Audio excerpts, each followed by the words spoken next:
जीवन हमें एक मौका देता है, इसलिए जब भी सही कॉलेज चुनने का समय आए तो सिर्फ मंगलायतन यूनिवर्सिटी आपके बेहतरीन भविष्य और सर्वांगीण विकास के। मुस्लिम परिवार में पैदा होने के बावजूद इस्लाम पर यकीन नहीं है तो ऐसा शरीयत कानून मानने के लिए बाध्य होगा या फिर देश का कानून? केंद्र सरकार से सुप्रीम कोर्ट ने इस मुद्दे पर जवाब तलब किया है। सर्वोच्च अदालत ने सरकार को हलफनामा दाखिल करने के लिए 4 हफ्ते का समय दिया है। सीजेआई संजीव खन्ना की अध्यक्षता वाली बेंच के समक्ष एसजी तुषार मेहता ने कहा है कि एक महिला जो शरीयत नहीं मानती, मसला उसका है। सीजेआई ने कहा है कि ये सभी धर्मों पर लागू होगा। आपको एक जवाब दाखिल करना होगा। अगर हम कोई आदेश पारित करते हैं तो आपको अनुमति देने के लिए कई फॉर्म आदि होने चाहिए। जानकारी के मुताबिक याचिका केरल की रहने वाली सफिया पीएम नाम की लड़की ने दाखिल की है। उसका कहना है कि उसका परिवार नास्तिक है, लेकिन शरीयत के प्रावधान के चलते पिता चाहकर भी उसे अपनी 1/3 से अधिक संपत्ति नहीं दे सकते हैं। बाकी संपत्ति पर भविष्य में पिता के भाइयों के परिवार का कब्जा हो जाने की आशंका है। पिछले साल सुप्रीम कोर्ट ने इस सवाल को अहम बताते हुए अटॉर्नी जनरल से कहा था कि वो उसकी सहायता के लिए किसी वकील को नियुक्त करें।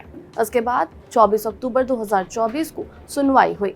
इस सुनवाई में additional solicitor general Aishwarya Bhati ने कहा है कि केंद्र सरकार इस पर जवाब दाखिल करेगी। उन्होंने ये भी कहा है कि यूनिफॉर्म सिविल कोड लाने वाले विचार चल रहे हैं, लेकिन अभी ये नहीं कहा जा सकता है कि ये कब तक ये आएगा या आएगा भी नहीं। मामले में याचिकाकर्ता की दलील है कि संविधान का अनुच्छेद 25 लोगों को अपने धर्म का पालन करने का मौलिक अधिकार देता है। यही अनुच्छेद इस बात का भी अधिकार देता है कि कोई चाहे तो नास्तिक हो सकता है।